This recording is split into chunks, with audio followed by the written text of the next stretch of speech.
बर्दाश्त की भी हद होती। उसकी हिम्मत कैसे हुई तुमसे ऐसी बकवास करने की? और तुम खामोश क्यों खड़ी हुई थी? जवाब नहीं दे सकती थी उसे? मैं क्या कहती साथ, मेरी बात पे कोई यकीन ही नहीं करता। सायरा, ऐसे बैठो। क्यों लगता है तुम्हें कि तुम्हारी बात पे कोई यकीन नहीं करता? मैं करता हूं। तुम्हारी हर बात पर यकीन करता हूं मैं, और हमेशा करता रहूंगा।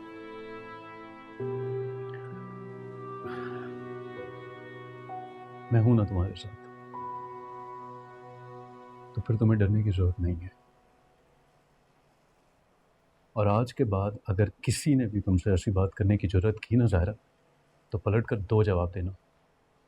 मैं भी देखता हूं तुम्हारा कोई क्या बिगाड़ सकता है। साथ मुझे ये सब अच्छा नहीं लगता। मैं ऐसे माहौल में रहने की आदी हूं ही नहीं, जहां दिलों में इतनी नफरतें, इतनी बदगुमानियां हो। नहीं साथ, पता है मुझे इनके रवैये हर्ट करते हैं। मैं भी यहां नहीं रहना चाहता ज़ाहिरा।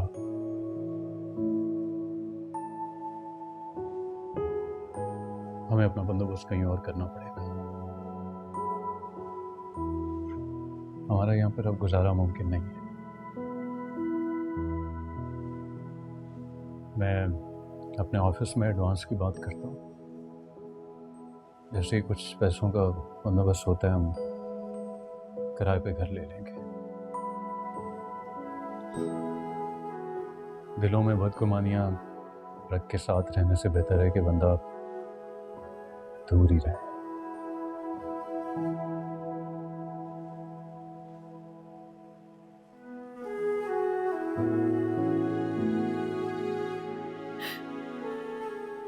ज़ाहिरा, तुम रो रही हो? साथ, मुझे लग रहा था कि हमारी मोहब्बत मर गई है, दम तोड़ गई, और हमारे दरमियान सिर्फ एक कमजोर सा रिश्ता बचा। लेकिन ऐसा नहीं है साथ, मोहब्बत तो कभी मर नहीं सकती ना, कभी खत्म नहीं हो सकती। वक्त और हालात की वजह से इसकी शिद्दत कम जरूर हो जाती है, लेकिन दिल में हमेशा जिंदा रहती। फहद, फहद, फहद मेरी बात तो सुने। फहद, फहद, फहद मेरी बात तो सुने। क्या बात सुनूं तुम्हारी? मैं बताओ, क्या बात सुनूं मैं तुम्हारी? मायरा, तुम्हें जरा ख्याल नहीं आया अपने शौहर मुझ पे इल्जाम, इतना घटिया इल्जाम लगाते हुए तुम्हें क्या इज्जत रहेगी होगी मैं तुम्हारे घर वालों के सामने? मैंने आप पे इल्जाम नहीं लगाया, पूरा भरोसा है मुझे आप पे। जाहिरा भाभी पे यकीन नहीं है। आप जानते नहीं हैं उन्हें, बहुत नफरत करती हैं मुझसे, जलती हैं मेरी खुशियों से, खुदा वास्ते का बैर है उन्हें मुझसे। पहले भी उन्होंने हर मुमकिन कोशिश की कि मेरी शादी ना हो सके। अब जब हो गई है तो वो इसे खत्म कराना चाहती है। मुझे और आपको एक साथ देख के आग लग जाती है उन्हें। मायरा, ये तुम्हारा जाहिरा भाभी का मामला है, मेरा मसला नहीं है। मुझे इसमें बीच में क्यों लेके आ रही हो तुम? मैं क्या करती फहद? आपने देखा था जाहिरा भाभी को, कितनी बन संवर के आई थी वो। इतना तैयार तो वो सुहेल की शादी पे भी नहीं हुई थी। मैं बदगुमान ना होती तो और क्या करती। मैं बहुत मोहब्बत करती हूँ आपसे फहद। मायरा और तुम्हारे घर वाले, उनको ही मुझ पे जरा भरोसा नहीं है। उन्होंने भी एक लम्हे मुझे अर्श से फर्श पे गिरा दिया। हमारे यहाँ ना मुकद्दस रिश्तों का बहुत एहतराम किया जाता है, लेकिन तुम्हारे खानदान में बहुओं और दामादों के साथ ये सलूक किया जाता है।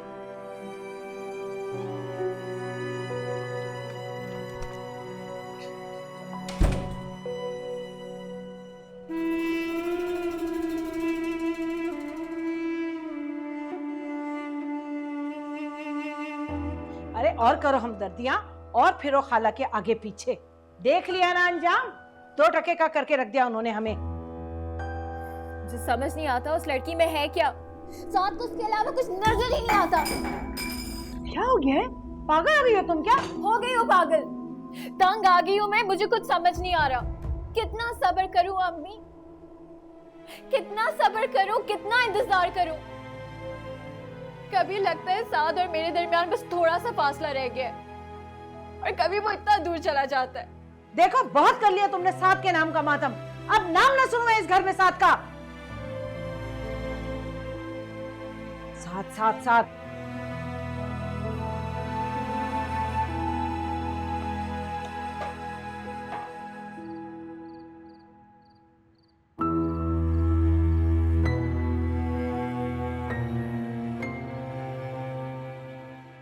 बकवास बंद करो तुम। Shut up! मेरी बीवी मेरा मान और मेरा गुरूर है, और इसके बारे में कोई एक लफ्ज नहीं बोलेगा। समझ आइए आप लोगों को? तौबा तौबा, मैं तो सोच भी नहीं सकती थी ये ज़ायरा इतने घटियापन पे उतर आएगी। और साथ को देखा था अपनी बीवी के सामने, उसने आपका भी लिहाज नहीं किया। इतनी एक ही रात में क्या घोल के पिला दिया उस लड़की ने। ये ज़ायरा ना गली की हड्डी बनती जा रही है, ना उगलते जाए ना निगलते जाए। आपको क्या हो गया है? तो सकते में क्यों आ गई हैं? बंद करो ये ज़ायरा नामा, जाओ यहाँ से। मुझे नींद आ रही है, सर में दर्द हो रहा है मेरे, जाओ।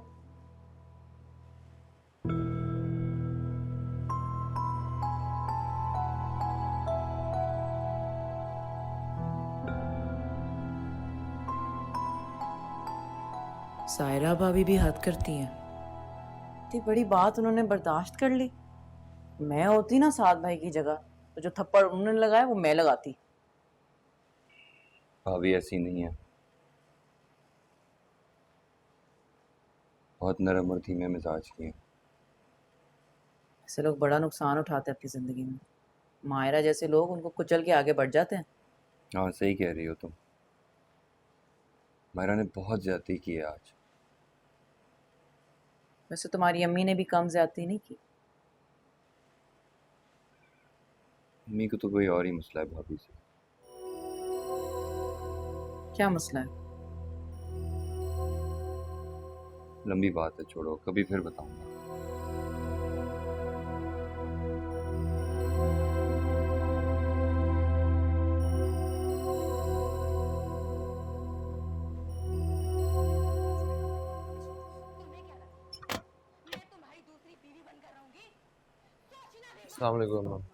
वालेकुम अस्सलाम। आलिया, खाना लगा दो, बहुत भूख लगी है। बेटा वो घर में होगी तो खाना लगाएगी ना। क्या मतलब, वापस नहीं है अभी वो? उसका मैके में बहुत दिल लगता है, वहां से आना ही कब चाहती है वो। शादी खत्म हो गई, अब वहां रहने का क्या मतलब।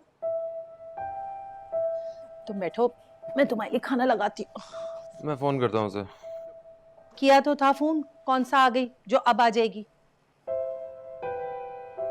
वो सिर्फ तुम्हें उल्लू बनाने के लिए तुम्हारे सामने जी जी करती है, वरना सच पूछो तो उसके दिल में तुम्हारी जरा सी कोई इज्जत नहीं है। इतने सालों में एक औलाद तो दे नहीं सकी, और तुम हो कि उसका बोझ उठाए घूम रहे हो।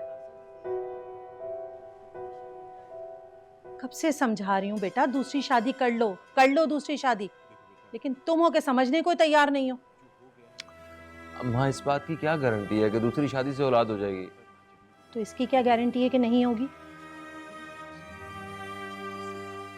बंदा अपनी सी कोशिश तो करे, बाकी जो अल्लाह को मंजूर।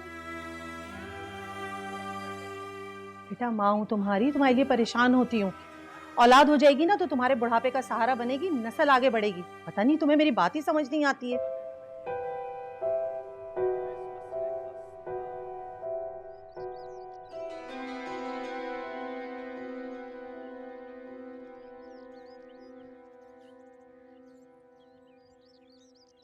क्या बात है, इतना मुस्कुरा क्यों रहे हो? यार मेरी हमेशा से ड्रीम है कि मैं इस तरह ऑफिस जा रहा हूँ और तुम मुझे गेट तक छोड़ने आओ। ज्यादा खुश होने की जरूरत नहीं है, 2 दिन बाद मैं भी तुम्हारे साथ ही निकलूंगी ऑफिस के लिए। भाई हम तो इसमें भी खुश हैं, घर में भी तुम, ऑफिस में भी तुम, हर जगह बस तुम ही तुम है। वैसे तुमने इतनी ज्यादा छुट्टी क्यों ले ली ऑफिस से, मेरे साथ ही ज्वाइन कर लेती। हाँ, सोचा तो मैंने भी यही था, लेकिन फिर अम्मी ने सख्ती से मना किया कि शादी के 2 दिन बाद ही ऑफिस के लिए मत निकल जाना। अपनी सास के साथ थोड़ा टाइम स्पेंड करो ताकि उन्हें भी तो महसूस हो कि घर में नई दुल्हन आई हुई है। ऐसे भी रिश्ते साथ टाइम गुजारने से ही तो मजबूत होते हैं। वैसे मैं भी काफी दिन से सोच रहा हूँ, इतनी समझदार है तुम्हारी अम्मी। नहीं, तुम किस पर गई हो? हैं? बताऊं मैं तुम्हें? अच्छा अच्छा, ठीक है, मैं जा रहा हूँ, चलो सी यू। जाओ।